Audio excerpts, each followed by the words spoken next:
നമസ്കാരം. ബൈബിൾ നിമിഷങ്ങളിലേക്ക് എല്ലാവർക്കും സ്വാഗതം.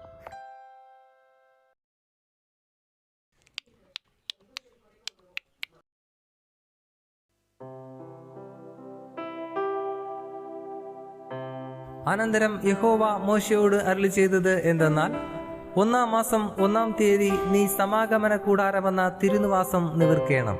സാക്ഷ്യപ്പെട്ടകം അതിൽ വെച്ച് തിരശ്ശീല കൊണ്ട് പെട്ടകം മറയ്ക്കണം. മേശ കൊണ്ടുവന്ന് അതിന്റെ സാധനങ്ങൾ ക്രമത്തിൽ വെക്കണം. നിലവിളക്ക് കൊണ്ടുവന്ന് അതിന്റെ ദീപം കൊളുത്തേണം.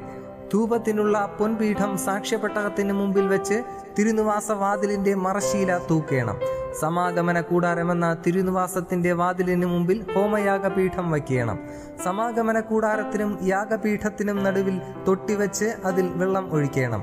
ചുറ്റും പ്രാകാരം നിവർത്ത് പ്രാകാരവാതിലിന്റെ മറശ്ശീല തൂക്കേണം. അഭിഷേക തൈലം എടുത്ത് തിരുനിവാസവും അതിലുള്ള സകലവും അഭിഷേകം ചെയ്ത് അതും അതിന്റെ ഉപകരണങ്ങളൊക്കെയും ശുദ്ധീകരിക്കണം. ഹോമയാഗപീഠവും അതിന്റെ ഉപകരണങ്ങളൊക്കെയും അഭിഷേകം ചെയ്ത് യാഗപീഠം ശുദ്ധീകരിക്കണം. യാഗപീഠം അതിവിശുദ്ധമായിരിക്കണം. തൊട്ടിയും അതിന്റെ കാലും അഭിഷേകം ചെയ്ത് ശുദ്ധീകരിക്കണം. അഹറോനെയും പുത്രന്മാരെയും സമാഗമന കൂടാരത്തിന്റെ വാതിൽക്കൽ കൊണ്ടുവന്ന് അവരെ വെള്ളം കൊണ്ട് കഴുകണം. അഹറോനെ വിശുദ്ധ വസ്ത്രം ധരിപ്പിച്ച് എനിക്ക് പുരോഹിത ശുശ്രൂഷ ചെയ്യേണ്ടതിന് അവനെ അഭിഷേകം ചെയ്ത് ശുദ്ധീകരിക്കണം. അവന്റെ പുത്രന്മാരെ വരുത്തി അങ്കി ധരിപ്പിച്ച് എനിക്ക് പുരോഹിത ശുശ്രൂഷ ചെയ്യേണ്ടതിന് അവരുടെ അപ്പനെ അഭിഷേകം ചെയ്തതുപോലെ അവരെയും അഭിഷേകം ചെയ്യണം. അവരുടെ അഭിഷേകം ഹേതുവായി അവർക്ക് തലമുറയോളം നിത്യ പൗരോഹിത്യം ഉണ്ടായിരിക്കണം. മോശെ അങ്ങനെ ചെയ്തു. യഹോവ തന്നോട് കൽപ്പിച്ചതുപോലെ ഒക്കെയും അവൻ ചെയ്തു. ഇങ്ങനെ 2-ാം സംവത്സരം 1-ാം മാസം 1-ാം തീയതി തിരുനിവാസം നിവർത്തു. മോശെ തിരുനിവാസം നിവർക്കുകയും അതിന്റെ ചുവട് ഉറപ്പിക്കുകയും പലക നിർത്തുകയും അന്താഴം ചെലുത്തുകയും തൂൺ നാട്ടുകയും ചെയ്തു. അവൻ മൂടുവിരി തിരുനിവാസത്തിന്മേൽ വിരിച്ച് അതിന്മീതെ മൂടുവിരിയുടെ പുറമൂടിയും വിരിച്ചു. യഹോവ മോശയോട് കൽപ്പിച്ചതുപോലെ തന്നെ. അവൻ സാക്ഷ്യം എടുത്ത് പെട്ടകത്തിൽ വെച്ചു. പെട്ടകത്തിന് തണ്ട് ചെലുത്തി പെട്ടകത്തിനു മീതെ കൃപാസനം വെച്ചു. പെട്ടകം തിരുനിവാസത്തിൽ കൊണ്ടുവന്ന് മറയുടെ തിരശ്ശീല തൂക്കി സാക്ഷ്യപ്പെട്ടകം മറച്ചു. യഹോവ മോശയോട് കൽപ്പിച്ചതുപോലെ തന്നെ. സമാഗമന കൂടാരത്തിൽ തിരുനിവാസത്തിന്റെ വടക്കുവശത്ത് തിരശ്ശീലയ്ക്ക് പുറത്തായി മേശ വെച്ചു. അതിന്മേൽ യഹോവയുടെ സന്നിധിയിൽ അപ്പം അടുക്കി വെച്ചു. യഹോവ മോശയോട് കൽപ്പിച്ചതുപോലെ തന്നെ.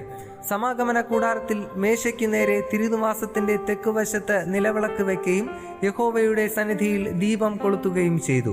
യഹോവ മോശയോട് കൽപ്പിച്ചതുപോലെ തന്നെ.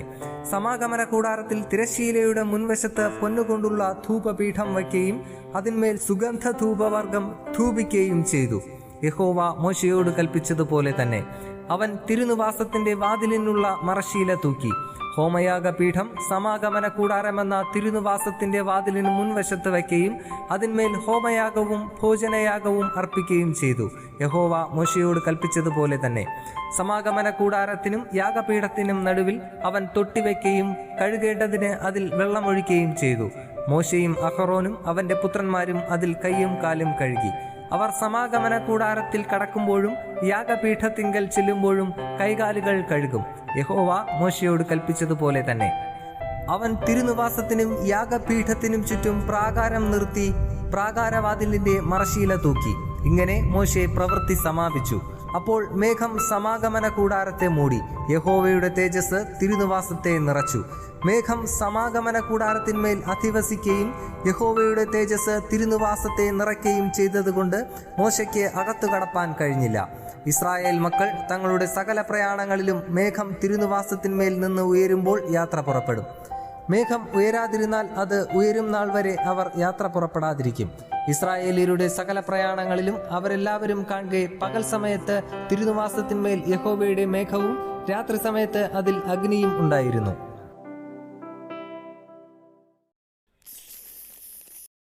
ഇത്രയുമാണ് നമ്മുടെ ഇന്നത്തെ അധ്യായം.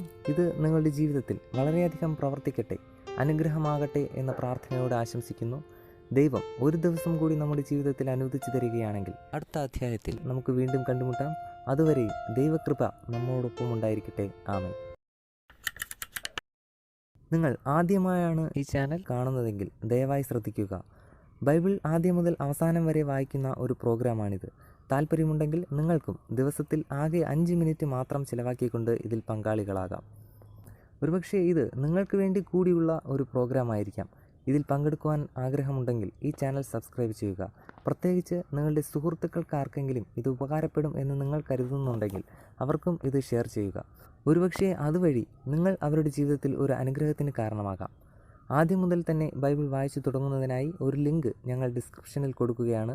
അതുവഴി നിങ്ങൾക്ക് ബൈബിൾ ആദ്യം മുതൽക്കേ വായിക്കുവാൻ സാധിക്കും. ഇനിയുള്ള വചനങ്ങൾ അപ്ലോഡ് ചെയ്ത ഉടനെ തന്നെ അറിയുവാനായി ബെൽ ഐക്കൺ പ്രസ് ചെയ്യുക. ഇതിലൂടെ ദൈവത്തെക്കുറിച്ച് കൂടുതൽ അറിയുവാൻ, ദൈവത്തിൻ്റെ അനുഗ്രഹം കൂടുതലായി അനുഭവിക്കുവാൻ നമുക്ക് കഴിയട്ടെ എന്ന പ്രാർത്ഥനയോടെ നന്ദി, നമസ്കാരം.